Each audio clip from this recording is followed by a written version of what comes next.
នៅពេលណាដែលអាកាសយានិកគាត់សម្រេចចិត្តធ្វើការ initiate នៅ procedure មួយដែលមានឈ្មោះថា go around go around ជាភាសាខ្មែរគឺមានន័យថាការបោះបង់ចោលការចុះចតដែលអាកាសយានិកសម្រេចធ្វើបែបនេះគឺមានមូលហេតុច្រើនសួស្តីអ្នកទាំងអស់គ្នាខ្ញុំគឺជាអាកាសយានិកដែលបានបញ្ចប់ការសិក្សាផ្នែកហោះហើរឧទ្ធម្ភាគចក្រហើយមួយទៀតខ្ញុំក៏ជានិស្សិតដែលបានទទួលអាហារូបករណ៍ទៅសិក្សាផ្នែក Bachelor of Aeronautical Engineering ឬក៏ដែលយើងហៅថាវិស្វកម្មអាកាសចរផងដែរអញ្ចឹងយើងចូលមកកាន់នៅខ្លឹមសារនៃវីដេអូរបស់យើងវិញមូលហេតុទី1ដែលអាកាសយានិកសម្រាប់ចិត្តបោះបង់ចោលការចុះចតនោះគឺដោយសារការហោះឆ្ពោះទៅកាន់ទីកន្លែងចុះចតទីតាំងចុះចតឬក៏ runway គឺមានលំនឹងមិនល្អតែកត្តានេះគឺអាចកើតឡើងដោយសារតែមានមូលហេតុមួយចំនួនដូចជា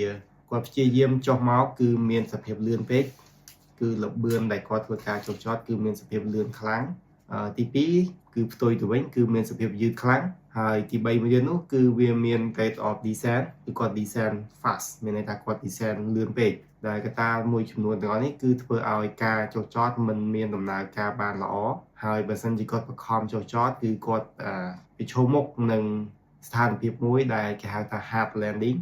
ដែល hard landing នេះគឺអាចកគ្រោះថ្នាក់នៅពេលដែលយើងចុះចតមិនថា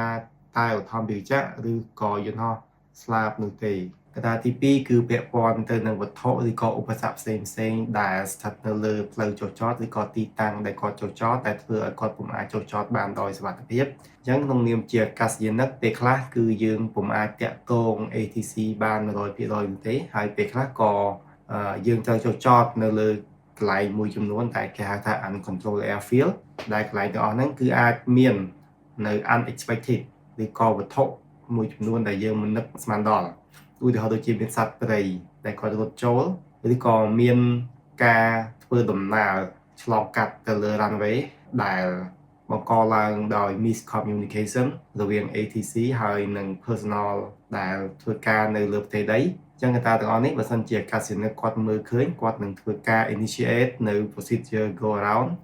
ឬក៏បោះបង់ចោលនៃការចុះចតចំណុចមួយទៀតគឺពាក់ព័ន្ធទៅនឹងបញ្ហាអាកាសធាតុដូចជាបញ្ហាខ្យល់កន្ត្រាក់ដែលបញ្ហាខ្យល់កន្ត្រាក់នេះគឺវាអាចកើតឡើងភ្លាមដែលទាំងអាកាសយានិកឬក៏ ATC គឺគាត់តាក់ទងគ្នាអញ្ចឹងបើសិនជាមានករណីបញ្ហាខ្យល់កន្ត្រាក់នេះអាកាសយានិកក៏គាត់នឹងធ្វើការ go around ផងដែរ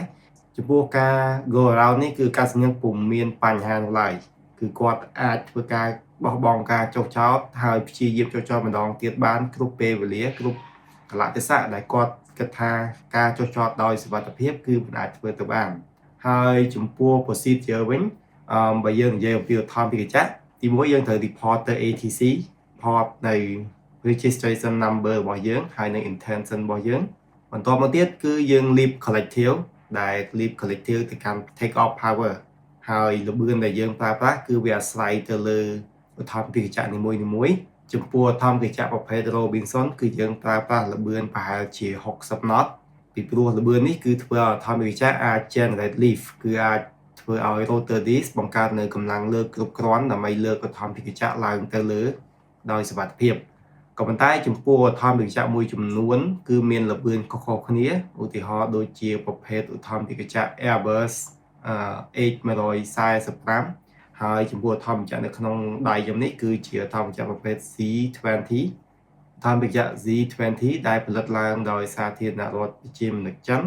ហើយល្បឿននៃការកំណត់ go around នោះក៏មានភាពខុសប្លែកគ្នាពីឧទ្ធម្ភាគចក្រដទៃទៀតដែលខ្ញុំបានលើកឡើងពេញមិញដែរអរគុណអ្នកទាំងអស់គ្នាដែលបានទស្សនានៅវីដេអូរបស់ខ្ញុំហើយជួបគ្នានៅវីដេអូក្រោយទៀត